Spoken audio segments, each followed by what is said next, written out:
Bismillahirrahmanirrahim. Assalamualaikum warahmatullahi wabarakatuh. 87,6 Radio AHA FM mengudara dari studio 1 Radio AHA.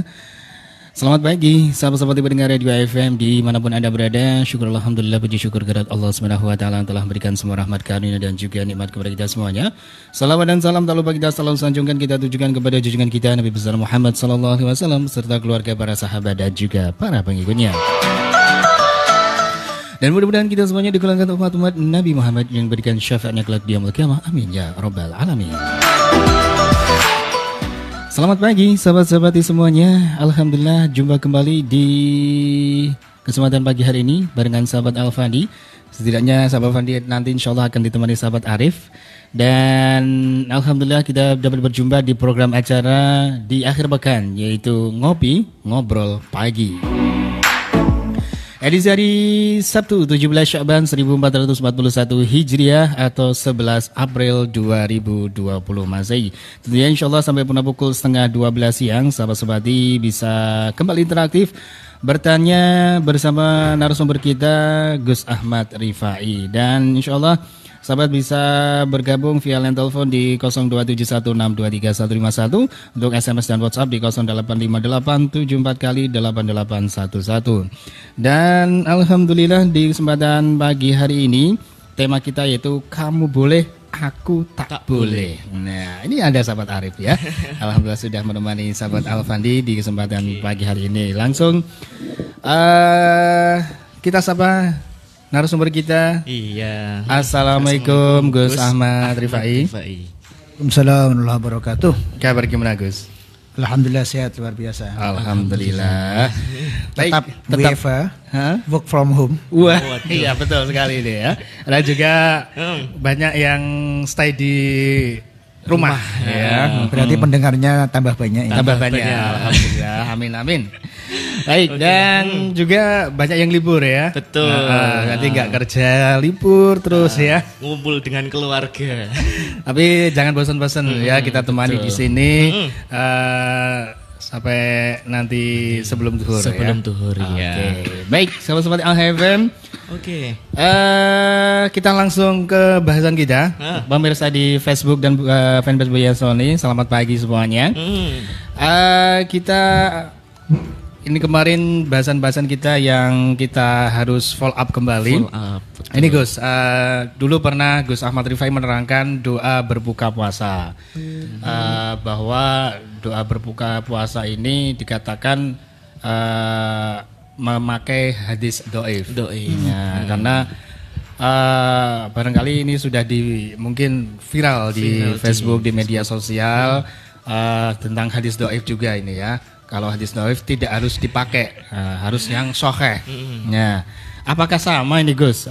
Kalau kita dengan membaca kita mau makan, apakah doa makan itu juga sama dengan doa berbuka puasa? Karena juga kemarin diterangkan sama Gus Ahmad Rifai memakai hadis doif, karena di pemahaman yang lain hadis doif itu tidak harus dipakai. Karena hadis sahih pun banyak, Imam istilahnya Bukhari, Muslim dan yang lain sebagainya. Tafadhol Gus penjelasannya. Bismillahirrahmanirrahim. Alhamdulillahirabbil Allahumma shalli ala sayyidina Muhammad wa ala ali sayyidina Muhammad. Amma ba'du, fala haula wala quwwata illa billahil aliyil azim.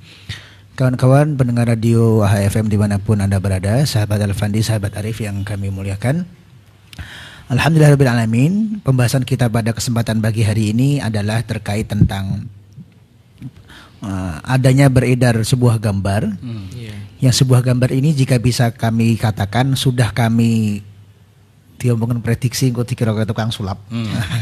Sudah kami angan-angan sejak 3 tahun yang lalu. Kenapa sejak 3 tahun yang lalu? Karena ketika itu berarti tahun 2017 saya buka di arsip note saya, jadi saya di HP saya ada note yang itu datanya saya perbarui terus setiap hari sehingga langsung saya simpan di Google Drive. Nah, kemudian ketika saya ganti HP, kemudian data tersebut tidak hilang sehingga langsung ganti HP, langsung masukkan email, langsung datanya sembuh lagi. Masuk email, datanya ada lagi dengan sempurna.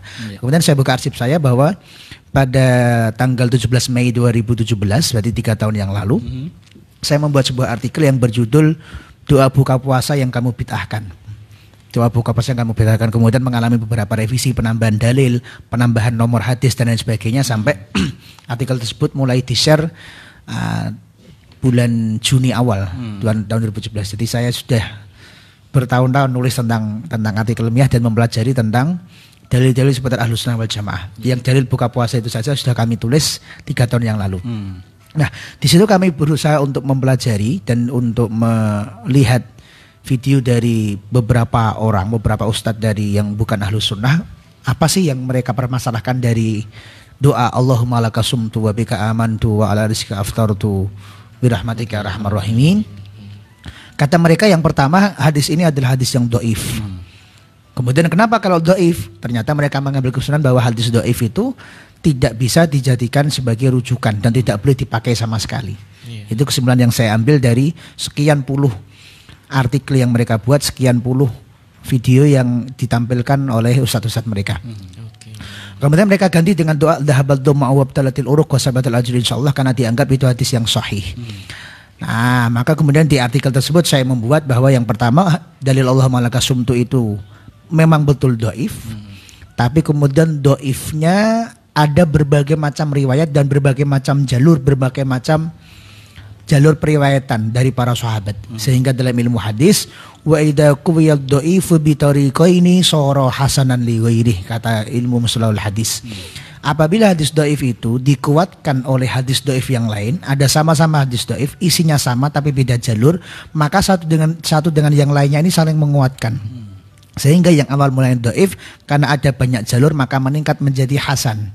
Hasannya adalah hasan li ghairi. Dia menjadi hasan gara-gara dikuatkan oleh hadis yang lainnya. Jadi clear bahwa hadis Allahumma laka sumtu itu bukan dhaif tapi hasan. Toh itu hadis dhaif pun kata para ulama dikatakan dalam ilmu mustalah hadis was-sahihu wal hasanu maqbulani. Dalam membahas hukum halal haram sah tidak, apalagi dalam membahas akidah, itu harus bersumber dari hadis sahih minimal hasan. Was-sahihu wal hasanu maqbulani. Hadis sahih dan hadis hasan itu hadis yang diterima sebagai dalil. Wal dhaifu mardudun. Hadis dhaif tidak bisa dijadikan sebagai dalil, ditolak sebagai dalil. Illa fi fadhailil a'mal, kecuali hadis dhaif boleh dipakai dalam urusan fadhailul a'mal. Ini semua ulama hadis sepakat. Jadi intinya kalau kita mau beramal, untuk kita biar targhib, kita biar semangat, boleh pakai hadis dhaif. Mas Arif, kita kan tahu maca Quran setiap hari. Kita tahu nyekel Quran, nyekel HP terus misalnya. Kena ya Mas Arif ya. Lagi melu pisannya kena ya. Baru nggak pernah megang Quran. Kemudian saya semangat Mas Arif, jenengan nek orang megang Quran ya minimal anulah maca Yasin. Lha napa Gus? Jangankan kok jenengan maca Yasin lagi 83 ayat, jenengan kaya dene khatam Quran utuh. Kata Nabi. Man qara'a Yasin wahidah ay marratan wahidah, barang siapa yang baca Yasin satu kali, fa ka'an nama yaqra'ul Qur'ana kullah, maka dia seakan-akan membaca Quran satu Quran utuh. Bukan jadi semangat. Iya aku ger maca Yasin tak wis kaya wong khatam Quran pisannya jadi semangat. Nah, maka hadis seperti ini boleh, padahal ini dhaif. Tapi untuk menyampaikan biar orang yang amal tidak beramal menjadi beramal, dia menjadi luar biasa, menjadi semangat. Ini kata para ulama boleh dan semua ulama sepakat. Nah, itu kami jawab di dalam artikel tersebut. Bahkan juga kami berikan solusi, kalau memang mau mengamalkan ya amalkan dua-duanya. Allah malaka sumtu amalkan, dhahabal dhumau juga diamalkan. Kemudian saya berikan catatan di situ dan juga di beberapa ceramah-ceramah kami juga kami sampaikan. Kalau memang hadis dhaif itu kemudian dijadikan sebagai dasar kita berdoa kepada Allah, yang dasarnya menggunakan hadis dhaif tersebut, teksnya kita dapatkan dari hadis dhaif, itu kemudian dikatakan sebagai perbuatan yang dosa, dilakukan sebagai perbuatan yang salah, satu secara usul fikih itu salah. Secara usul fikih salah. Kenapa? Karena doa itu termasuk pada amal yang amal yang tidak butuh dalil khusus untuk melaksanakannya. Doa apapun, cara apapun, doanya tidak melanggar syariat, boleh dengan cara apapun. Itu dari segi usul fikih sudah cacat hukum namanya. Yang kedua, kalau memang saya menuruti apa katamu, maka menjadi semua doa menjadi tidak boleh diamalkan. Jadi ada guru TPA ngajari, nak, kalau kamu baca doa buka puasa, doanya Allah malaka sumtu. Ustadznya protes, kamu nggak boleh baca Allah malaka sumtu, itu bid'ah, itu dosa. Itu dalilnya hadis dhaif. Oh ya sudah, nak, kamu sekarang baca mau makan, Allahumma barik lana fima razaqtana wa qina adzabannar. Itu hadis dhaif, nggak boleh diamalkan. Ya sudah, guru TPA yang ngomong, ini saya ajarkan doa habis makan. Alhamdulillahilladzi at'amana wa saqana wa ja'alana minal muslimin. Itu ya doa dhaif itu. Ya sudah, saya amalkan doa masuk masjid, Allah maftir leba wa rahmatik. Itu hadis dhaif. begitu saya tanya. Lah terus kalau saya punya murid TPA mau ngajari doanya seperti apa Ustaz? Apa ya? Kabeh mbok dhaif ki. Kabeh kamu dhaifkan. Dan itu kata-kata saya sekitar 3 tahun yang lalu. Ketika itu belum ada bid'ah, yang dibid'ahkan hanya Allah malakasumtu. Baru sekitar beberapa hari yang lalu kemudian kami dikirimi oleh beberapa jamaah di nomor WA kami terkait ada sebuah gambar yang dibuat oleh yang bukan ahlu sunnah kemudian mengatakan doa mau makan itu bukan Allahumma barik lana tapi cukup bismillah saja. Cukup bismillah saja. Nah, ini menjadi sesuatu yang sudah kami katakan 3 tahun yang lalu bahwa kalau ini diteruskan, kalau logika ini dibangun, kalau dalil ini tetap dipegang, maka jadinya semua doa termasuk doa makan akan dibid'ahkan. Dan ternyata sekarang terjadi. Tentang Allahumma barik lana fima razaqtana wa qina adzabannar. Nah, berarti kita ini dilarang untuk mengamalkan doa yang kemudian doa tersebut bersumber dari hadis dhaif. Yang ada hadis dhaifnya, walaupun dhaif yang ada hadisnya saja dilarang. Apalagi yang tidak ada hadis dhaifnya. Apalagi yang tidak ada hadisnya sama sekali. Tapi kemudian di akun yang sama tersebut saya cek, saya scroll ke bawah. Misalnya di Instagram sumbernya, jadi saya dikasih capturan, kemudian di situ terlihat akunnya. Akunnya terlihat. Dan saya scroll itu ke bawah. Ternyata di situ saya menemukan bahwa dia beberapa hari yang lalu juga pernah menuliskan bahwa 14 hari lagi Ramadan. Kemudian dia menuliskan sebuah doa yang doanya di situ bahasa Indonesia saja, tapi coba saya terjemah di dalam bahasa Arab. Yang itu kemudian saya cek di semua kitab hadis. Doanya di dalam gambar tersebut, ya Allah sampaikanlah aku di bulan Ramadan. Sampaikanlah kami di bulan Ramadan. Itu kalau di bahasa Arab kan, ya Allah Allahumma balighna ila Ramadan. Ya Allah sampaikanlah kami ke bulan Ramadan. Baris yang kedua, dan sampaikanlah Ramadan kepadaku. Wa balligh Ramadhana ilaina. Kemudian dan terimalah semua amalku di bulan Ramadan wa taqabbal amalana fi Ramadan. Dengan teks ini atau dengan redaksi yang lain atau redaksi yang mirip dengan susunan ini, saya tidak menemukan satupun ayat di Quran dan satupun hadis yang menunjukkan tentang doa ini. Kemudian saya cek sumbernya dari mana kok dia bisa nulis seperti itu. Sumbernya ternyata di dalam kitab Lataiful Ma'arif halaman 264. Saya ulangi, kita ahlu sunnah ngamalkan Allahumma lakasumtu, mengamalkan Allahumma barik lana dan doa-doa yang lainnya itu dari hadis walaupun dhaif, kata mereka enggak boleh. Tapi kemudian mereka mengajarkan kepada jamaah, oh ini Ramadan tinggal beberapa hari lagi, itu ayo ya Allah sampaikanlah kami di bulan Ramadan. Kalau di bahasa Arab kan Allahumma balighna ila Ramadan. Ya Allah sampaikanlah Ramadan kepada kami, wa baligh Ramadhana ilaina. Terimalah amal kami di bulan Ramadan, taqabbal amalana fi Ramadan. Yang ada Allah adalah Allahumma barik lana fi Rajab wa balighna Ramadan. Allahumma barik lana fi Rajab wa Sya'ban wa balighna Ramadan. Nanti setelah Sya'ban Allahumma barik lana fi Sya'ban wa balighna Ramadan. Teks yang seperti ini yang tadi ditulis tidak ada di Quran dan tidak ada di hadis. Kalau itu ada di hadis pasti ditulis sumbernya. Tapi ternyata saya cek, ternyata di situ sumbernya ditulis adalah kitab Lataiful Ma'arif halaman 264. Sehingga saya kemudian membuat sebuah tema pada pagi hari ini, judulnya Aku Tak Boleh Tapi Kamu Boleh. Nek kowe entuk, nek kula mboten pareng. Iya. Jadi kalau kamu yang melakukan boleh, kalau kami yang melakukan tidak boleh. Jadi itu contoh yang pertama, bahwa kita dihantam habis-habisan, kita diajar habis. Oh itu ada bla bla bla. Lu kamu mengamalkan sebuah doa, mengajarkan sebuah doa kepada jamaah kamu yang sumbernya bukan cuman nggak ada hadis dhaif, nggak ada hadis sahihnya, hadis dhaif pun nggak ada. Itu bersumber dari ulama kamu. Ulama buat doa, kemudian gara-gara itu kamu cocok dengan ulama itu, kamu dukung, kamu sebar doanya. Tapi ketika yang beda golongan dengan kamu, kemudian mengajarkan doa yang itu ada hadisnya walaupun dhaif, kamu hantam habis-habisan. Sehingga judulnya kamu boleh, aku kok tak boleh. Contoh lagi yang kedua.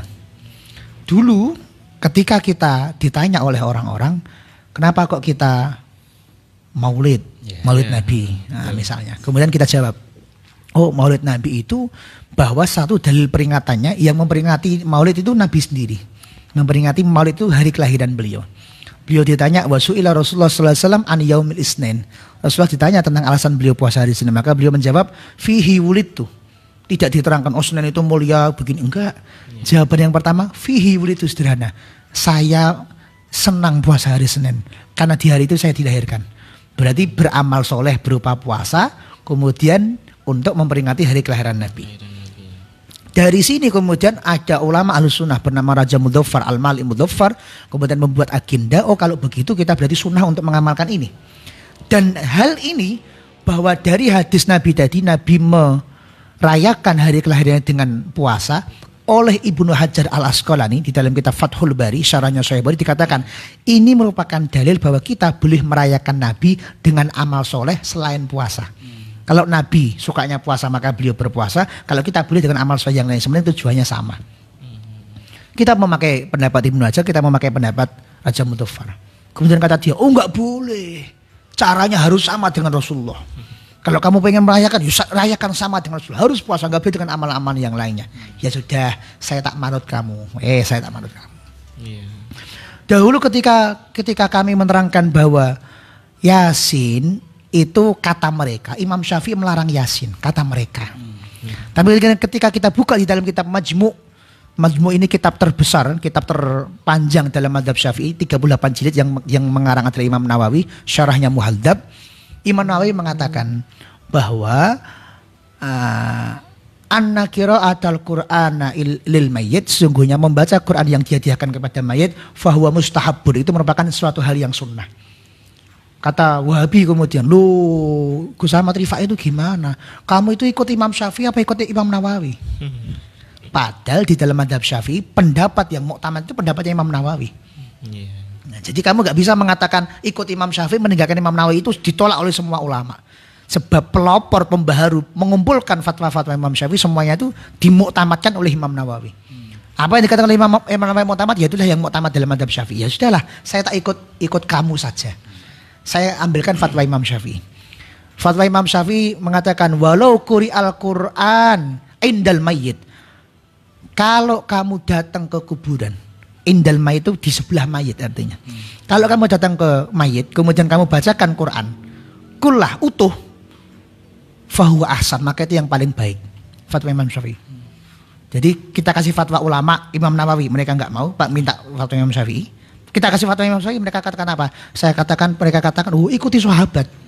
Sahabat apakah ada yang melakukan yasinan? Itu kan enggak ada, itu kan Imam Syafi'i. Kamu lebih percaya Imam Syafi'i apa lebih percaya sahabat? Sahabat enggak melakukan, Imam Syafi'i melakukan. Berarti saya benar sahabat atau Imam Syafi'i? Ya wes, saya ikuti logika kamu. Oh berarti yang benar sahabat. Ya sudahlah. Sahabat itu Sayyidina Umar itu ketika tarawih 20 rakaat. Tak delok nang masjidmu tarawih 8. Ayo. Piye kamu mau ngomong gimana? Saya sudah menjawab begini, mereka lebih kurang ajar lagi. Kenapa saya katakan kurang ajar?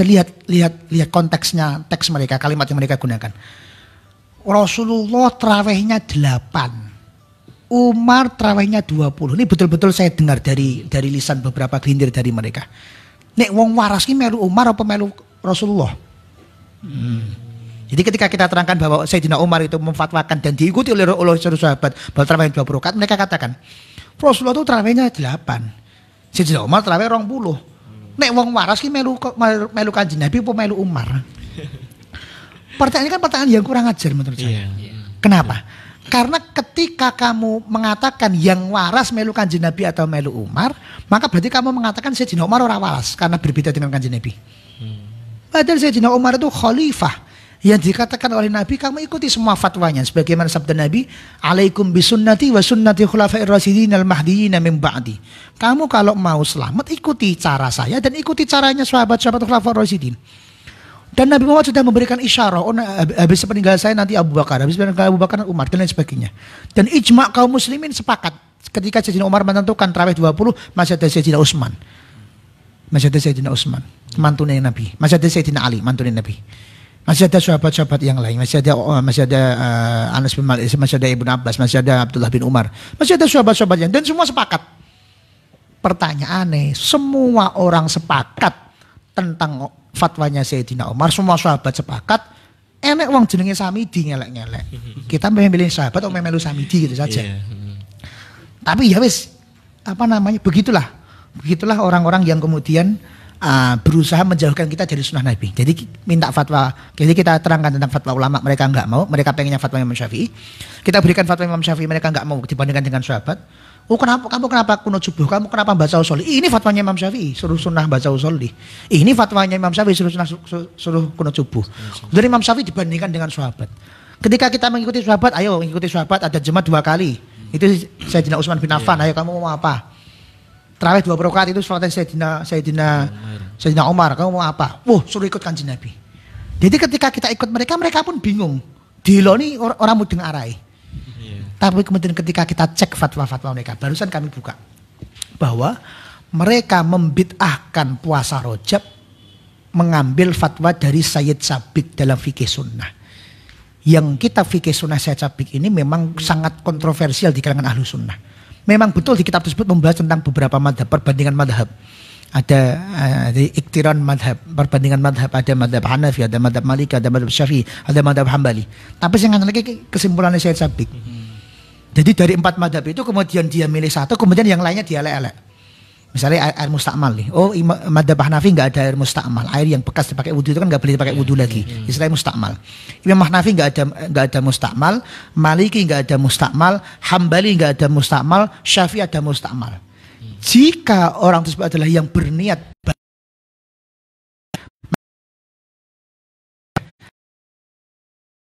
selesai. Imam Syafi'i, Maliki alasan ini, Hambali alasan ini. Tapi dia enggak. Dalam perkara ini yang paling betul adalah 3 madhab, yang salah adalah Imam Syafi'i. Karena tidak ditemukan satu pun dalil tentang adanya air mustakmal. Ini kan berarti wis ngeleng-ngeleng Imam Syafi'i sudah luar biasa. Dan teman-teman kita yang juga ahlu sunnah, ketika mereka melarang puasa Rajab, mereka menggunakan fatwa Sayyid Sabiq dalam fikih sunnah. Di gambar yang lain mereka menggunakan fatwa Ibnul Qayyim al-Jauzi dalam kitab Al-Manar. Jadi ketika kita dituding untuk mengeluarkan dalil Quran, ketika kamu melarang atau dalil Qurannya harus ada dalil hadisnya, harus ada fatwa ulama itu harus ulama salaf. Ternyata ketika mereka berpendapat pun mereka menggunakan syekhnya mereka, dan itu pun bukan ulama salaf. Sayyid Sabiq itu ulama akhir zaman. Kitabnya 4 jilid fikih sunnah. Ibnul Qayyim itu ulama akhir zaman. Dan banyak sekali fatwa-fatwa mereka menggunakan fatwa lajnah daimah. Biasanya di Tapa Asmoni ditandatangani oleh Syekh bin Bas ketuanya. Lajnah daimah itu sejenis MUI-nya Saudi Arabia. Jadi kembali ke tema kita, kamu boleh, aku tak boleh. Saya mengikuti kiai saya, mengikuti ulama saya yang pasti bisa dipertanggungjawabkan. Ya saya mengikuti Imam Nawawi, kamu pun saya jamin mengikuti Imam Nawawi karena saya lihat cek di majlis-majlis kajian mereka pakai kitab Riyadhus Shalihin. Riyadhus Shalihin itu yang ngarang Imam Nawawi. Iya betul. Itu yang ngarang Imam Nawawi. Imam Nawawi juga ngarang kitab Minhaj, Imam Nawawi juga ngarang kitab Raudhatul Thalibin, Imam Nawawi juga ngarang kitab Majmu', Imam Nawawi juga ngarang kitab Syarah Sahih Muslim. Kok yang kamu pakai yang Riyadhus Shalihin nyata? Nah Imam Nawawi mbok salah-salah ya berarti Riyadhus Shalihin gak usah mbok. Buktinya kamu pakai. Dan lain sebagainya. Kita mengikuti sejarah. Jelas kenapa kamu baca Aman Rasulu akhir surat Baqarah sampai wa'fu anna waghfir lana warhamna anta maulana fansurnal qauminal kafirin. Kita mengikuti fatwanya Imam Hambali. Tapi ternyata kata mereka enggak, cari yang Rasulullah. Iya kamu kok bingung nih. Pengen tahu dalilnya dari ulama, kita sampaikan ulamanya. Pengen ulama salaf, kita sampaikan dari ulama salafnya. Pengen hadisnya, kita sampaikan hadisnya. Pengen sahabatnya, kita sampaikan sahabatnya. Begitu sudah ketemu semua, kamu ngeles lagi. Tapi ternyata ketika kamu ditanya jamaahmu, kamu cukup dengan kata-kata, oh ini kata lajnah daimah begini. Lajnah daimah itu bukan nabi. Kalau kamu mengatakan kiai nggak maksum, nggak usah diikuti. Lajnah daimah juga nggak maksum. Imam Nawawi itu juga nggak maksum, pasti benar, mungkin salah. Syekh bin Baz juga mungkin benar, mungkin salah, sama saja. Yang ingin saya sampaikan, kok panjenengan tidak adil. Saya begini jenengan hantam, jenengan larang, jenengan katakan apa yang saya ambil ini salah. Tapi ketika saya cek jenengan sendiri, ternyata jenengan juga melakukan hal yang sama, yaitu mengikuti ulama jenengan yang tanpa disebutkan dalil Quran hadisnya kemudian disampaikan. Ketika mereka ditanya, loh kok mengikuti ulama? Kok mengikuti ulama? Iya, karena saya yakin Syekh bin Baz itu mengikuti Quran dan hadis. Jadi ketika ada seorang ustadz yang terkenal di Jakarta, kemudian mengatakan, oh ini Syekh bin Baz ini insya Allah beliau ini di kuburannya ini merupakan diberikan nikmat oleh Allah Subhanahu Wa Taala. Dulu saya pernah mengingat ada kiai saya yang kemudian meninggal, kiai Ahlus Sunnah meninggal. Kemudian santri-santri yang mengatakan, ini insya Allah kiai kita sudah masuk surga. Insya Allah di kiai kita ini di kuburnya diberikan nikmat Allah. Dikatakan oleh mereka gulu itu berlebih-lebihan. Mati itu kan rahasia Allah. Keadaan akhirat itu kan rahasia Allah.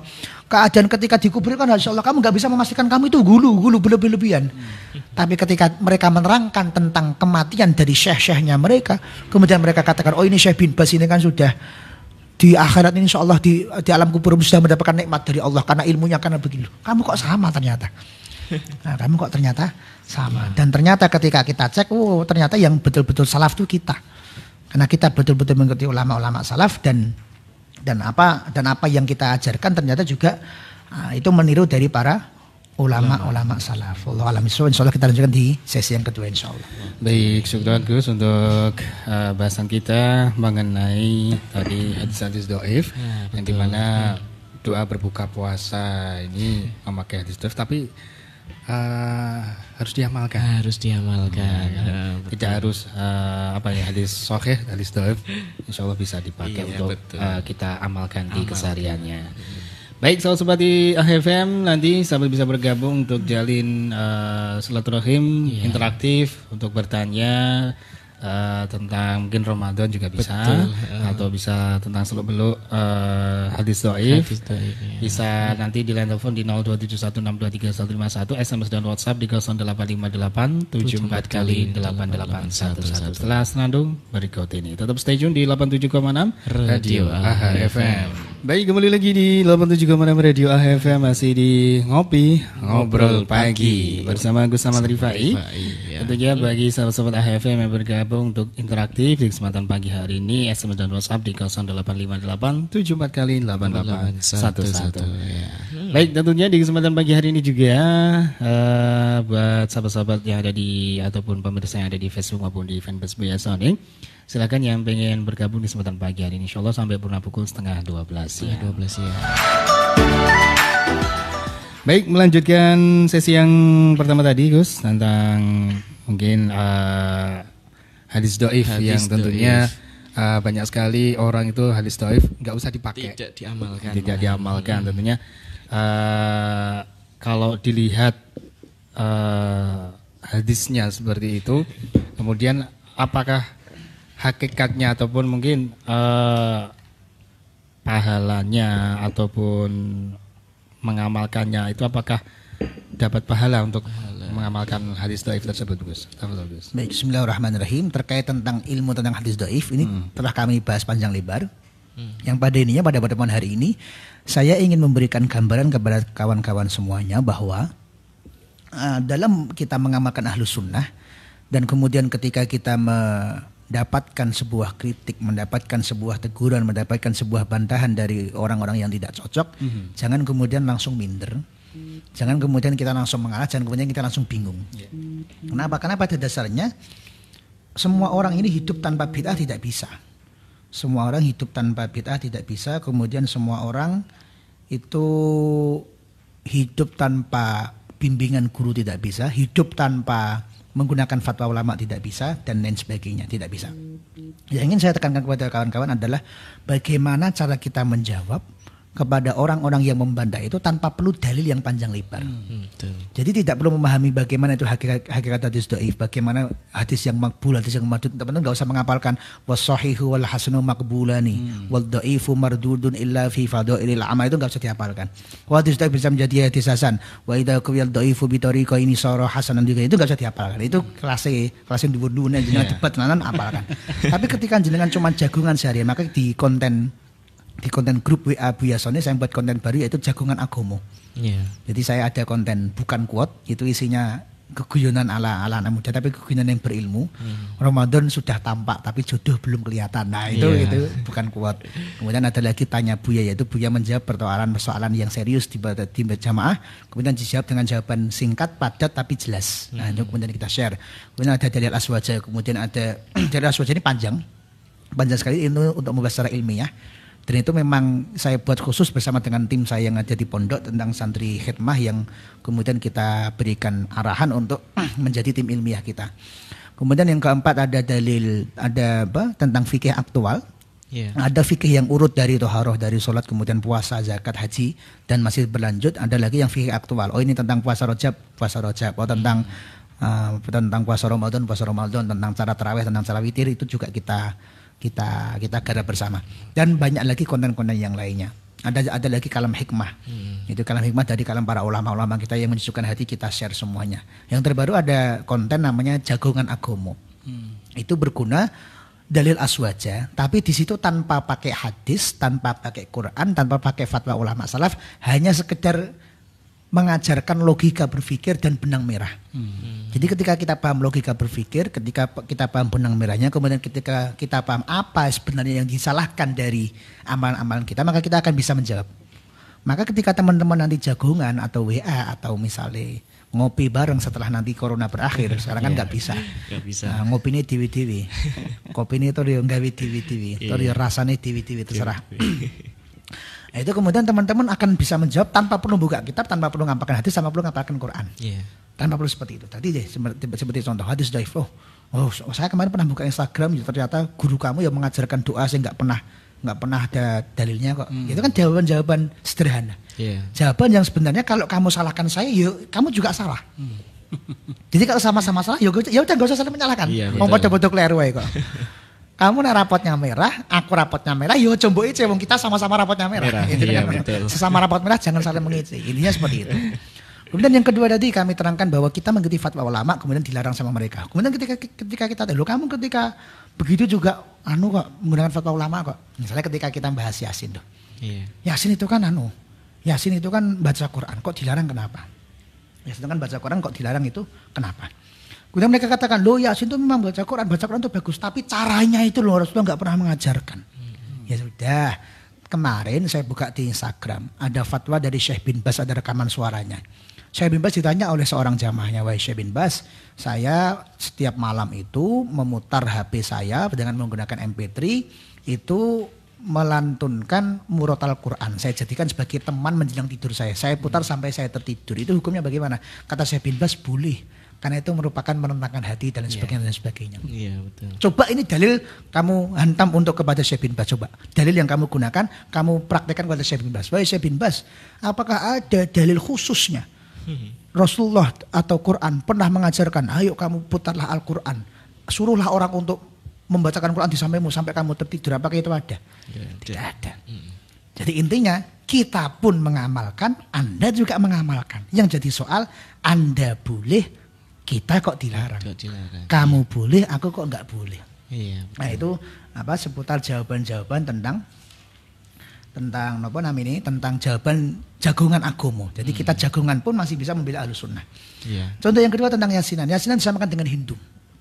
Nah kemudian di situ saya buat jagongan agomo di dalam konten WA tersebut, bahwa nah, ketika saya ditanya, Gus itu kan Yasinan itu niru orang Hindu. Saya tanya, loh, masa orang Hindu mau Yasin? Apa itu berarti? Masa orang Hindu mau Yasin? Tahlilan itu kan niru Hindu. Loh, masa orang Hindu mau la ilaha malah apa berarti nek ngono? Iya, betul. Kemudian mereka, oh bukan itu Gus, lah apanya? Sing sama apanya? Wah itu yang sama kan harinya. Wong Hindu nek kumpul 3740, wong Ahlus Sunnah juga 3740. Yo, saya tanya lagi. Berarti Pak, kalau menurut jenengan nggih, kalau kita bikin acara agama, yang acara agamanya itu harinya sama dengan agama lain, berarti nggak boleh. Terus Pak oh iya berarti kamu paham Gus. Ya memang begitu yang betul. Saya balik, oh kalau memang itu nggak boleh, jenengan kok bikin pengajian Sabtu pagi Pak. Wong hari Sabtu itu harinya agama lain, harinya orang-orang Yahudi. Berarti kalau ini masuk dalam alasan jenengan tadi, bukan cuma saya yang salah, tapi jenengan juga salah. Karena bikin acara agama yang harinya sama dengan agama lain. Jenengan kok bikin acara setiap Ahad pagi. Setiap Ahad pagi itu digunakan untuk acaranya acara orang Nasrani. Ahad sore juga acara orang Nasrani. Hari Ahad. Maka kalau saya nggak boleh, jenengan juga nggak boleh. Wes, nggak bisa jawab. Kita menang dalam jagongan agama tadi. Jadi agama dibawa pada jagongan sehari-hari dengan bahasa yang sehari-hari tanpa perlu dalil kita bisa membela Ahlussunnah. Bentar lagi, Gus, tahlilan itu loh Gus. Itu kan baca kulhunya boleh, baca falaknya boleh, baca anasnya boleh, baca ayat kursi boleh, baca bismillahirrahmanirrahim boleh, baca salawat boleh, apa boleh. Sing saya permasalahkan itu urutannya Gus. Kenapa kok dari mulai dari mulai Wali Songo sampai ke Kiai sekarang sampai ke mudin desa. Itu nek mimpin tahlil kok urutannya podo. Ya kulhu se, ya falak, ya nas, kemudian Fatihah, kemudian alif lam mim, kemudian wa ilahukum ilahut, kemudian ayat kursi dan sebagainya. Gusane apa lho aku ya kulino mimpin tahlilan dan sebagainya. Itu lho Gus, urutannya itu kan bid'ah. Dari mana Kanjeng Nabi mengajarkan urutan itu jarinya DE. Dan saya katakan, Pak, jenengan apa Ahlussunnah kok? Wah, apa Gus, saya ini Ustadz Gus. Saya ini Ustadz modal buletin. Ustadz modal, jadi setiap saya ngaji sebulan sekali saya dapat buletin, saya buat ceramah saya apa Ahlussunnah? Coba Pak, jenengan Pak.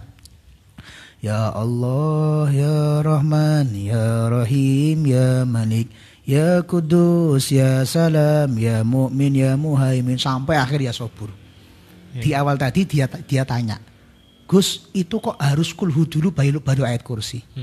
Kok tahlil dulu baru sholawat? Kenapa kok Bismillahirrahmanirrahim ditaruh akhir? Mana dalilnya? Mereka kan tanya begitu.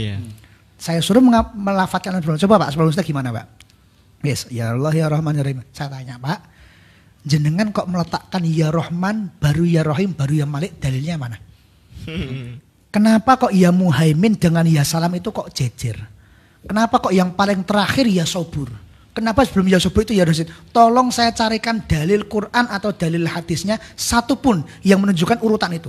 Dari Ustadz jenengan yang Jakarta sampai Ustadz jenengan yang di Papua, semuanya nek maca asmaul ya podo. Coba saya tolong carikan ini dari mana itu? Urutannya itu dari mana? Dari Quran atau dari hadisnya? Bahwa Ar-Rahman ada di Quran iya. Bahwa Al-Malik ada di Quran iya. Bahwa Al-Muhaimin ada Quran ya, tapi urutannya itu siapa yang membuat? Apakah Quran atau hadis? Coba cari itu di mana itu. Nek kamu ketemu. Maka kembali, kamu boleh kok aku tak boleh. Tak boleh. Kamu boleh membuat urutan sendiri masing-masing, kemudian kamu patenkan urutannya, kemudian kamu ajarkan kepada semua jamaah dengan urutan yang sama paten, tidak dirubah-rubah. Kok saya membuat urutan, oh habis ini kok nggak boleh, kenapa? Nah, pernah nggak kita menganggap seperti ini? Kan nggak perlu dalil Quran, nggak perlu dalil bagaimana golek kenapa, nggak perlu. Cukup kita gunakan jagongan agama sehari-hari ini, kemudian bisa kita menjawab, Pak, wong jenengan ya sama. Ya Rasid kok tidak diletakkan sebelum ya Sobur, kenapa kok ya Salam, ya Mu'min, ya Muhaimin itu kok jejer semua? Itu kenapa? Dari mana? Dan tidak ada Quran dan hadisnya. Nah, itu terkait dengan Hindu, terkait dengan urutan. Tentang Yasinan lagi. Gus, kalau begitu ya berarti baca Yasinnya boleh. Baca tahlilnya boleh. Menghadiahkan kepada orang mati juga ternyata ada dalilnya. Kumpul-kumpulnya juga tidak ada larangannya dan lain sebagainya. Tapi Gus, yang saya nggak suka tuh ada makan-makannya tuh Gus. Itu kan nggak boleh itu. Wong acara kematian kok ada makan-makannya itu seperti apa? Boros. Saya jawab ya sudah Pak.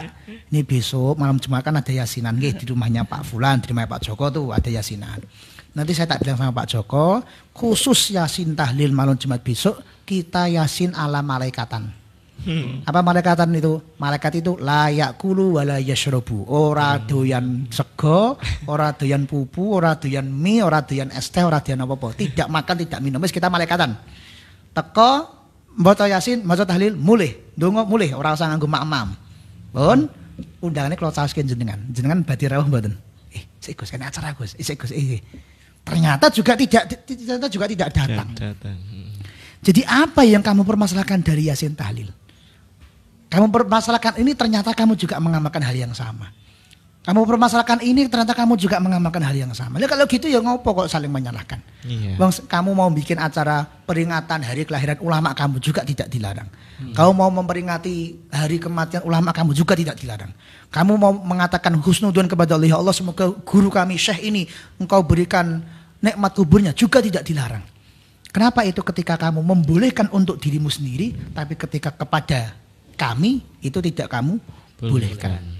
Nah, itu kan merupakan hal-hal yang menjadi sebuah problem, sehingga teman-teman ini bisa menjawab tentang dalil-dalil seputar Ahlus Sunnah sebenarnya tanpa perlu dalil, tanpa perlu banyak hadis, tapi betul-betul bisa menjawab dengan jagongan agama tadi dan lain sebagainya. Berarti kayak tema dulu nih Gus. Jadi tidak harus punya dalil tapi cerdas menjawab. Nah, jadi kalau kita menghadapi orang-orang yang ahli-ahli seperti itu, kita harus cerdas menjawab ya, seperti itu. Tidak, kalau dia sudah bingung, ya itu jadi kelemahan mereka seperti itu. Iya. Baik, buat sobat AHFM, mungkin ada beberapa pertanyaan Gus yang sudah masuk. Yang pertama dari sahabat di Karanganyar menanyakan di luar tema, ada saudara sesama muslim, alhamdulillah beliau ibadahnya luar biasa, tapi bagaimana jika sesama saudaranya kata-katanya jika berkata selalu menyakiti, tidak mengenakan hati, ini diterimakah ibadahnya sampai saat ini? Apakah diterima oleh Allah untuk kalau kita menyakiti hati sesama orang muslim? Tafadhol. Bismillahirrahmanirrahim. Tentang menyakiti hati sesama muslim itu ada berbagai macam ancaman yang telah disampaikan oleh Rasulullah Muhammad SAW, yang pada intinya seperti ini.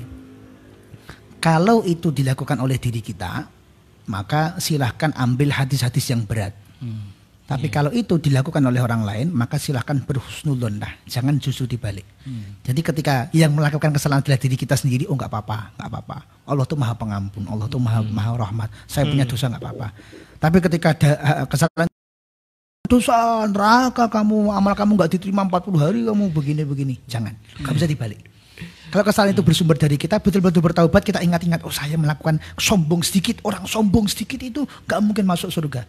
La yadkhulul jannata man kana fi qalbihi misqala dzarratin minal kibr. Tidak mungkin masuk surga orang yang di dalam hatinya ada kesombongan walaupun sekecil biji sawi. Oh saya ini sombong, astagfirullah. Tapi ada orang lain yang sombong, oh mungkin dia bukan sombong, tapi dia tahadus bin ni'mah, hukumnya sunnah, menyampaikan nikmat yang diberikan oleh Allah biar orang-orang tertarik semangat kerja, kemudian begini. Jadi kalau bisa dibalik, itu yang pertama pesan saya. Pada diri kita, gunakanlah hadis-hadis yang berat kepada orang lain, berusaha berhusnudzon pada segala macam cara. Ada 1000 macam yang 999 isinya buruk semua, suudon. Ini kenapa Mas Fandi kok pakai peci hijau? Oh mungkin ini nyolong. Oh mungkin ini punya temannya belum bilang kemudian dipakai. Nah, kemudian oh ini Mas Fandi nemu di jalan. Oh ini begini. Itu ada 999. Tapi ada satu celah di mana kita bisa berhusnudzon. Oh ini Mas Fandi menyesuaikan dengan warna bajunya. Mana baju hijau muda, warna kopiahnya hijau tua. Ini jangan-jangan pakai sarung juga hijau lagi nanti. Nanti seperti lumut nanti ya. Satu settingan. Jadi ada 999 ini jalur suudon, ada satu jalur husnudon, maka pakailah yang satu ini kata para ulama. Jadi ketika kita melihat saudara kita ada sekian banyak jalur kita bisa bersuudon, maka kita ambil yang husnudon saja. Itu jika tidak terkait hukum, okay? Sekali lagi jika terkait hukum maka kita ambil alaikum bil dhawahir kata kaidah fikih. Kamu harus ambil sesuai dengan dohirnya. Ada orang mengatakan semua orang masuk surga, itu perlu dikritisi. Nah, kemudian ketika dia jelaskan, oh maksud saya semua orang dalam tanda kurung yang Islam yang berbuat baik masuk surga tanpa hisab, itu baru dibetulkan. Jadi kalau terkait hukum kita ambil sesuai dengan apa yang dia omongkan tampak, karena kita nggak tahu hatinya mereka. Tapi terkait dengan perbuatan privat, perbuatan yang berhubungan dengan pribadi, maka kita ambil jalur sebagaimana kita bisa husnudzon. Itu yang pertama. Yang kedua, untuk siapapun yang memutus persaudaraan, untuk siapapun yang bermusuhan dengan sesama muslim, untuk siapapun yang memiliki problem dengan sama muslim, ketahuilah bahwa ibadah panjenengan nanti ketika di akhirat tidak akan dilihat oleh Allah Subhanahu wa taala sebelum urusan sesama manusia beres. Selesai. Bahkan terkait dengan hadis nisfu Sya'ban kemarin, hadis nisfu Sya'ban adalah tentang bahwa Allah Subhanahu wa taala memberikan pintu ijabah, memberikan pintu ampunan, dan juga memberikan perubahan takdir di manusia tersebut pada malam nisfu Sya'ban. Pada bulan nisfu Sya'ban.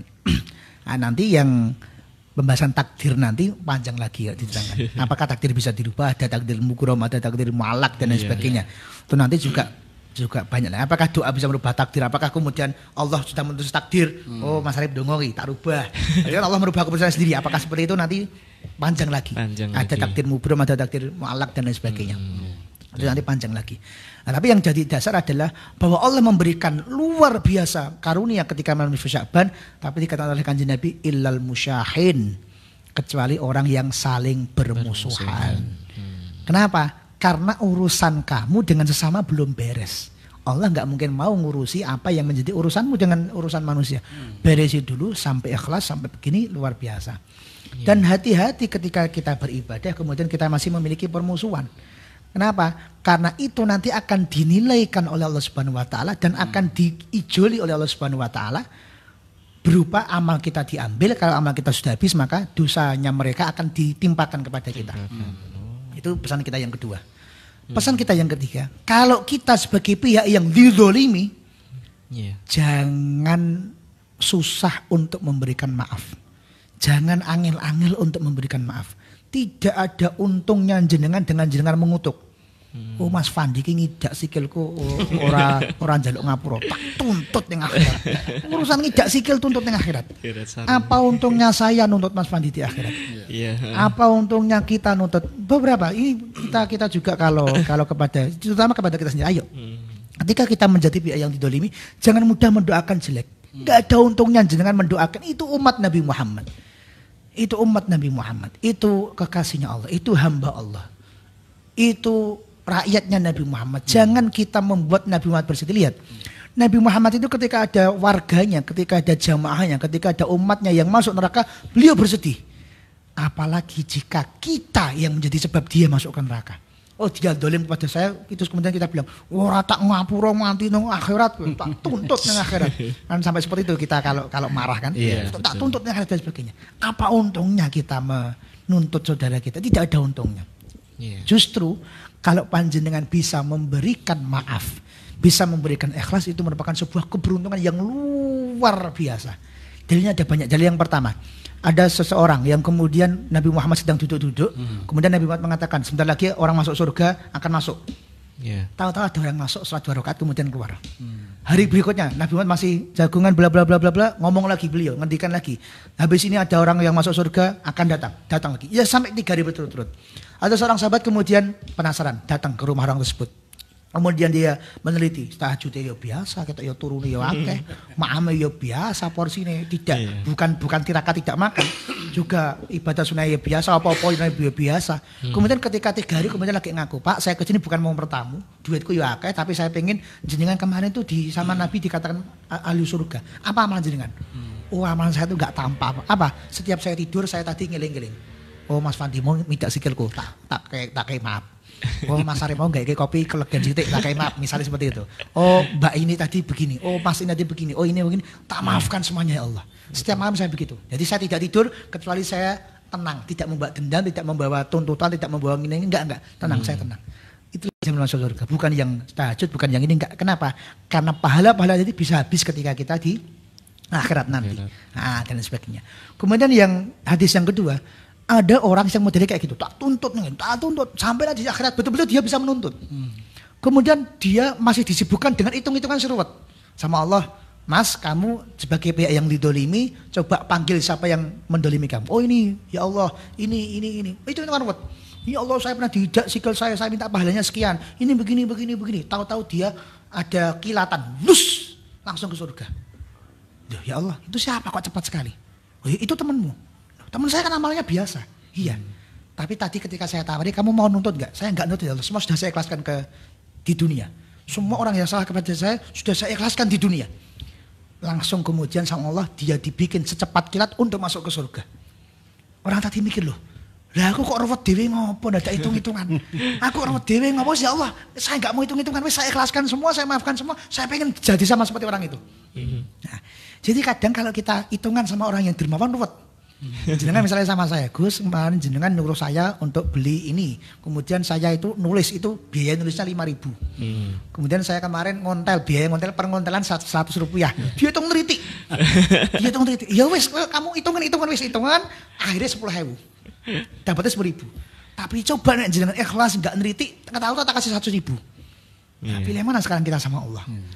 Nah, jadi kita besok dihisab tuh wis ruwet, jangan nambah-nambahin ruwet kita. Karepe untuk ganjaran, karepe nuntut, tapi justru ruwet dhewe sing liyane wis tekan surga kita isih ruwet hitung-hitungan notabon dan lain sebagainya. Aku ndolimi wong ping pira, aku didolimi ping pira, aku bu apa ngono isih ruwet. Jenengan akan diberikan bebas oleh Allah masuk surga secepat kilat.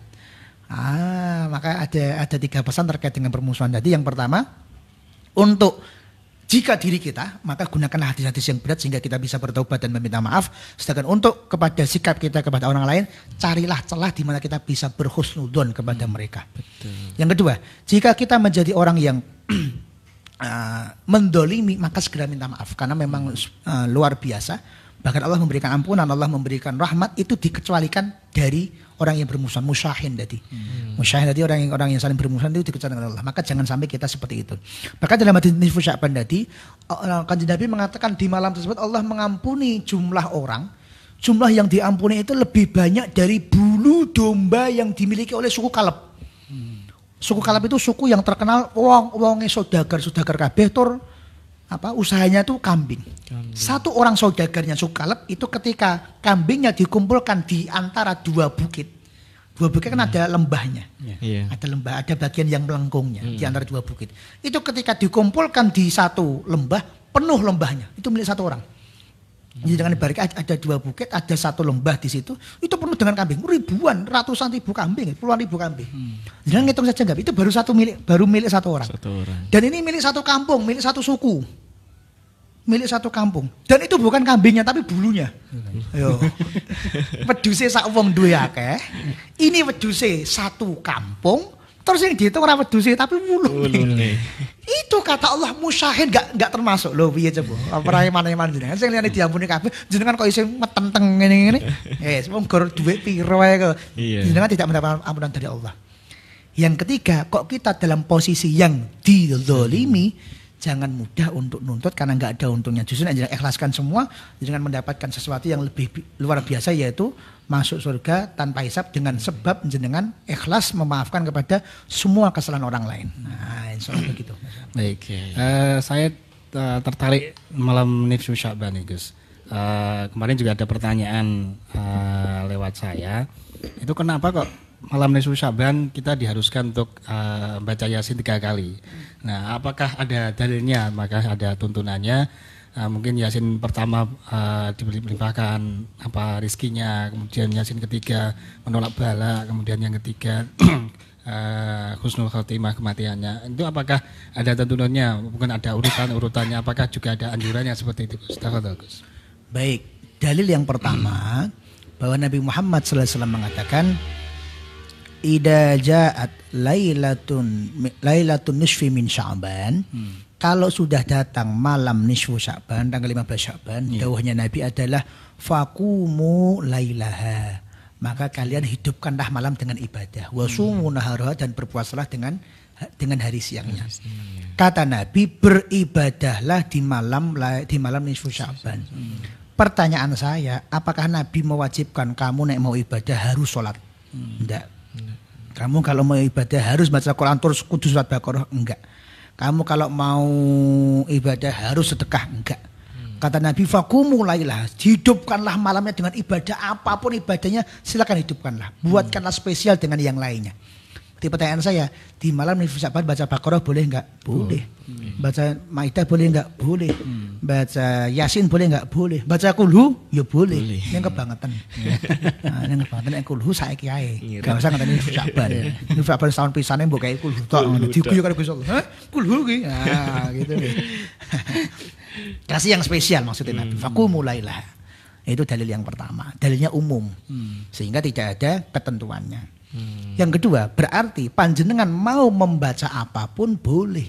Semakin banyak semakin bagus. Maka kami sarankan kepada orang-orang yang sudah biasa khataman Quran, sudah hafidhul Quran, jangan baca Yasin. tapi membaca Fatihah sampai Nas. Baca Fatihah sampai Nas. 114 surat jenengan baca semuanya. Jenengan yang kulino sholat malam, yang kulino sholat malam jangan baca Yasin di luar sholat, tapi baca Yasin di dalam sholat. Jadi 1 rakaat baca Yasin, 2 rakaat baca Yasin, terus begitu terus. Intinya hidupkanlah malam dan Nabi tidak memberikan batasan seperti apa, bebas. Yang ketiga, karena nisfu Sya'ban itu juga termasuk malam dirubahnya takdir manusia. Dalam tafsir Baghawi, dalam Imam Baghawi menafsirkan surat Ad-Duhan ayat 1 sampai 5, sahabat Ikrimah mengatakan seperti itu. Bahwa malam Lailatul Qadar adalah malam di mana Allah menentukan takdir manusia selama 1 tahun. Oh, Gus Ahmad Rifai itu setahun dari mulai tanggal 15 Sya'ban 1441 Hijriah sampai 1442 ini dompet isi terus. Nek kita selama ini kan dompet kaya songkok. Kalau isine apa-apa ya. Songkok kan enek lipetane ning gak enek isine. Kaya iki dompet apa kopiah iki. Maka di situ Allah menentukan. Maka dari situ kita kemudian meniatkan, ya Allah, saya beribadah di malam ini, semoga dengan ibadah yang saya lakukan ini engkau begini. Dan ini sudah sangat sering saya sampaikan tentang hadis Bukhari tentang 3 orang yang terjebak di gua tadi. Jadi urutannya 1, ibadah itu oleh Nabi Muhammad bebas, kemudian di malam Sya'ban tingkatkan ibadah kamu. Berarti tidak ada ketentuan khususnya dari Nabi. Yang kedua, nisfu Sya'ban juga termasuk malam yang di situ dimungkinkan Allah jika berkehendak merubah takdirnya. Masuk ke dalil yang ketiga, bahwa kalau kita berdoa kepada Allah, lewatkanlah dengan amal soleh, namanya tawassul bil amal soleh. Dalil yang keempat, maka para ulama memiliki caranya masing-masing. Para ulama memiliki caranya masing-masing. Jika kita membaca Yasin, kenapa? Buka di dalam kitab tafsir Ibnu Katsir. Ketika Ibnu Katsir menerangkan di awal-awal surat Yasin. Ibnu Katsir ini merupakan muridnya Syekh Ibnu Taimiyah. Ibnu Katsir mengatakan, anna min khosoisi hadis surah. Sesungguhnya salah satu kekhususan surat ini adalah annahu la tuqra'u fi amrin asirin. Sesungguhnya surat ini tidak dibaca di perkara yang sulit illa yassarahullah, kecuali perkara sulit tersebut akan dimudahkan oleh Allah. Kata Ibnu Katsir, kalau kamu punya perkara sulit, bacalah Yasin, maka kamu akan dimudahkan oleh Allah perkaranya. Maka kita tahu, kita kalau misal ditanya oleh Allah, kamu itu perkara apa yang mau kamu minta? Ya Allah, saya minta panjang umur dan meninggal husnul khotimah.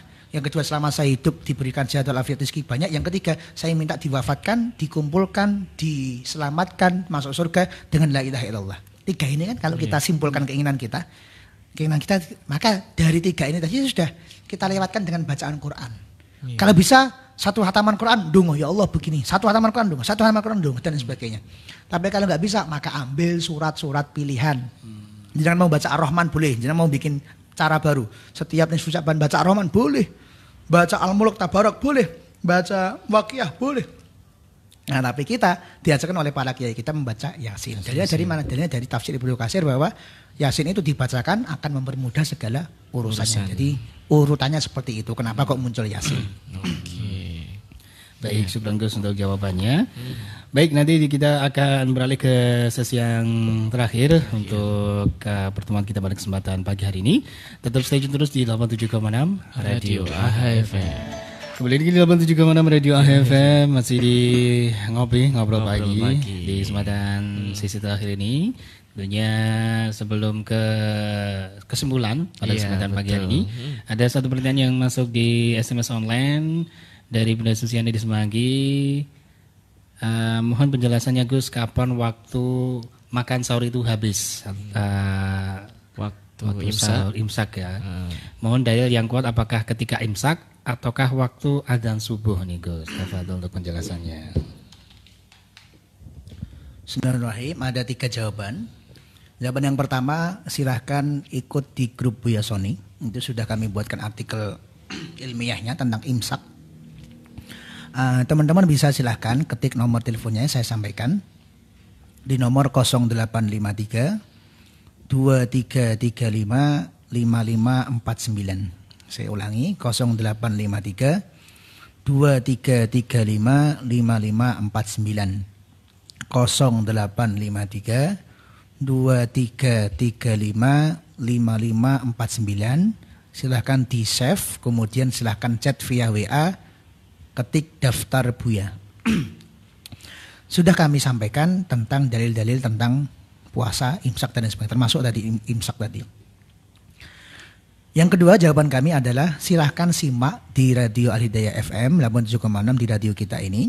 Dan juga di fanpage-nya Buya Sony pada hari Senin, Selasa, dan Rabu. Tanggal 13, 14, 15 April pukul 6.15 malam, ba'da maghrib tepat. Nah, ba'da maghrib tepat, silahkan disimak. Kita akan membahas tentang babakan puasa dan segala macam seluk-beluknya. Puasa, rukun puasa, sunnah puasa, hal-hal yang membatalkan puasa, hal-hal yang bisa ditanyakan, taraweh, witir, tadarrus, dan lain sebagainya. Maka kita kupas tuntas selama 3 hari. Selama 3 hari, hari Senin, Selasa, Rabu, tanggal 13, 14, 15 live di Radio Al-Hidayah dan juga di fanpage Buya Sony pukul 6.15 malam. Pada maghrib tepat. Insyaallah. Jawaban yang ketiga bahwa imsak itu diambil oleh para ulama sebab ada hadis Nabi Muhammad sallallahu alaihi wa ala alihi wasallam yang hadisnya juga sudah kami tulis dan bisa didapatkan di grup Buya Sony tadi.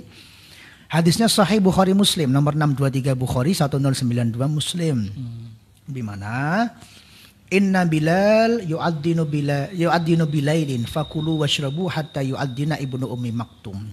Bilal biasa mengumandangkan adzan di malam hari. Makan dan minumlah sampai kalian mendengar adzan yang kedua, yaitu adanya ibnu ummi maktum.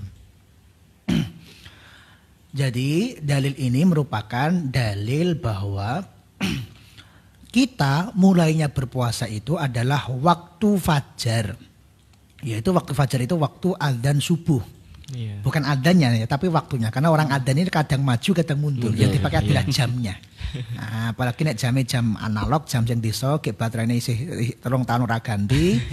Itu melakukannya analog. Nek baterainya alkalin anyar, melakukannya kadang kecepatan. Nah, dalil Qur'annya pengen dalil kuat nih, Al-Baqarah ayat yang nomor 187.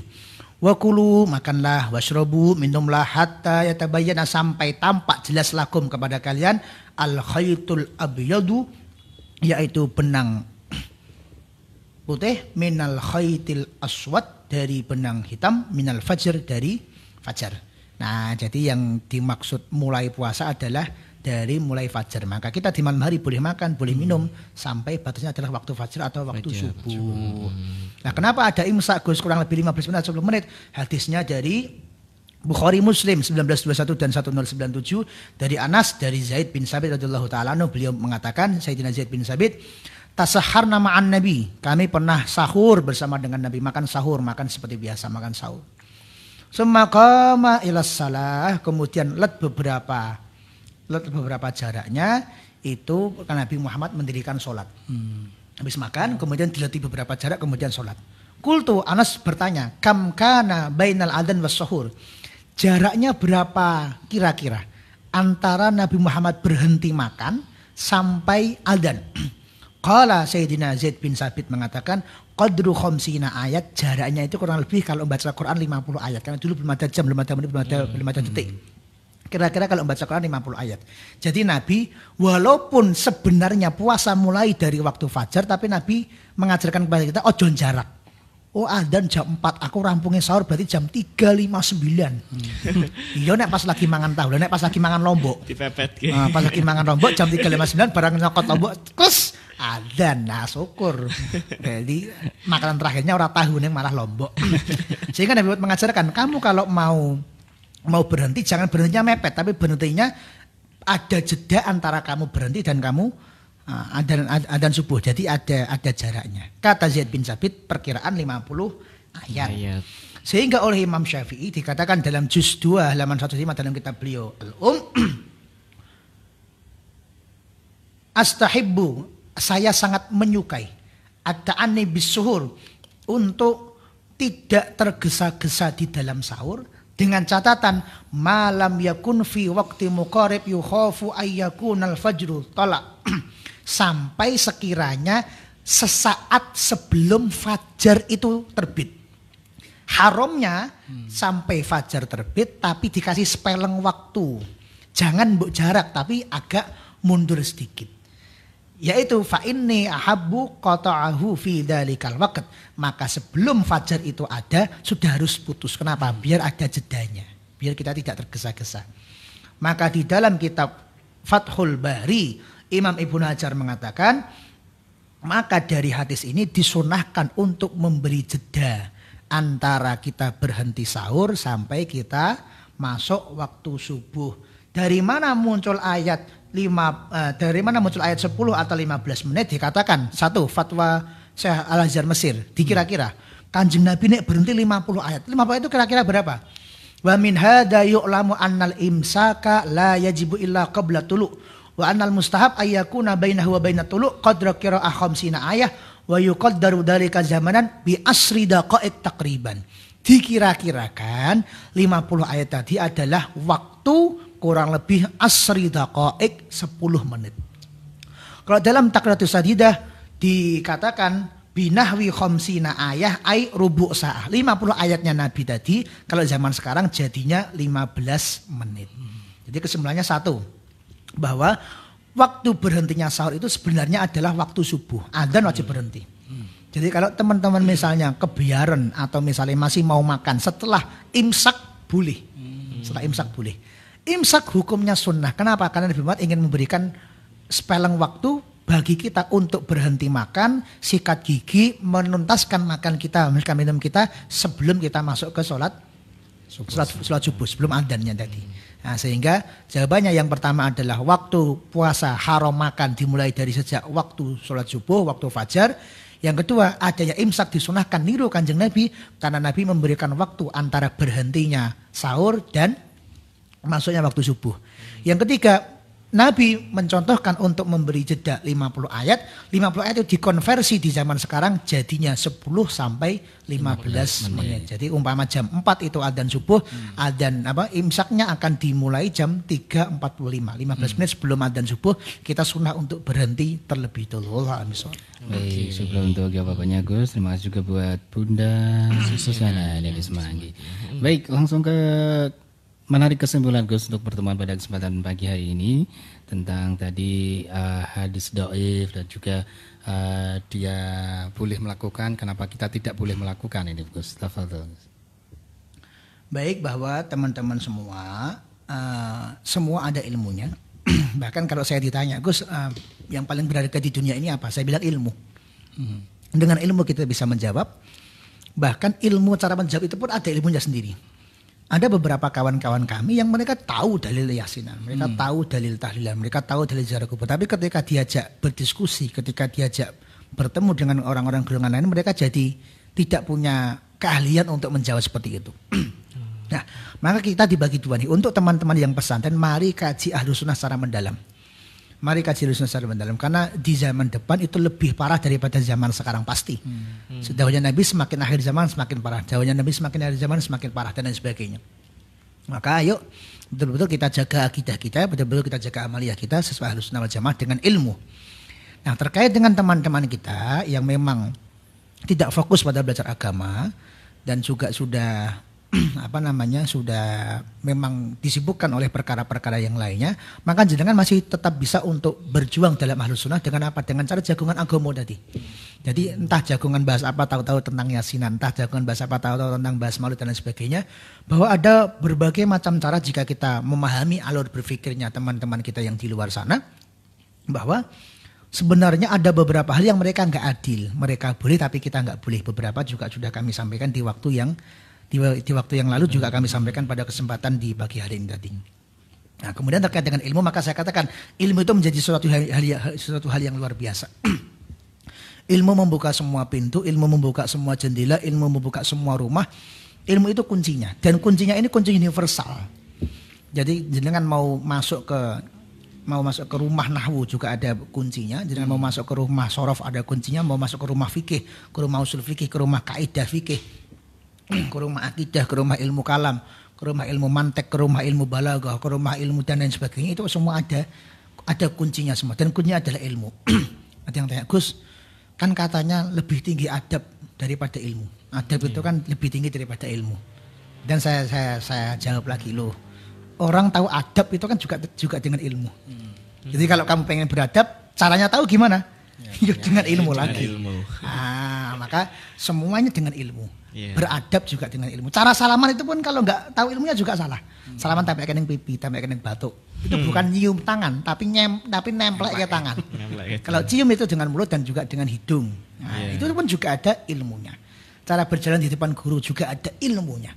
Cara menata hati juga ada ilmunya. Cara apa juga ada ilmunya. Dan lain sebagainya. Jadi memang ilmu ini menjadi hal yang luar biasa. Jadi adab di atas ilmu itu maksudnya adalah jika ada perbandingan orang ilmu tapi enggak beradab dibandingkan orang beradab tapi enggak ilmu. Itu seperti itu. Tapi ternyata jika kita gali lebih dari itu adalah kita bisa beradab, bisa mengetahui akhlak, bisa meniru adabnya Nabi Muhammad juga kita ketahui dengan sebab ilmu. Nah, maka ilmu ini menjadi hal yang luar biasa dan di kesempatan pagi hari ini kami sampaikan beberapa contoh jagongan agama yang ini bisa panjenengan praktekkan siapapun dari jenengan karena nggak butuh hafalan Quran, karena nggak butuh hafalan dalil, karena nggak butuh hafalan sejarah dan lain sebagainya. Yang ini bisa jenengan praktekkan bahwa cari sesuatu yang mereka salahkan tapi ternyata juga mereka lakukan. Sehingga ketika mereka menyalahkan kita, mereka ternyata juga melakukan hal yang sama. Tapi dalam wadah yang berbeda. Dan itu menjadikan kita semakin yakin bahwa semua amanah Ahlussunnah ini memang betul-betul dibuat oleh para ulama sesuai dengan dalil Quran, sesuai dengan dalil hadis maupun dalil dari para ulama-ulama radhiyallahu taala anhum. Semoga kita dikuatkan akidah kita, dikuatkan amalia kita, dibaguskan akhlak kita, disehatkan jasmani kita dan dijauhkan diri kita dari hal yang membahayakan sebagaimana doa Al-Habib Abdullah bin Al-Haddad, ya amanal khaifin, aminna mimman khaf, ya amanal khaifin, sallimna mimman khaf, ya amanal khaifin, najjina mimman khaf. Allah alam bisawab. Baik, terima kasih, syukron buat Gus Ahmad Rifai yang mana-mana kita semuanya. Di tema pada kesempatan pagi hari ini sangat menarik. Ya, mudah-mudahan kita bisa mengambil hikmahnya, kemudian pelajarannya pada kesempatan pagi hari ini. Betul. Terima kasih juga buat sahabat-sahabat yang sudah bergabung untuk interaktif kesempatan pagi ini. Insyaallah pekan depan kita dapat berjumpa kembali. Dan akhirnya sahabat Al-Fandi dan sahabat Arif pamit undur diri dari kawasan siar Studio 1 Radio AFM. Subhanallah bihamdika, asyhadu an la ilaha illa anta, astaghfiruka wa atubu ilaik. Wallahu muwaffiq ila aqwamit thoriq. Wassalamualaikum warahmatullahi wabarakatuh.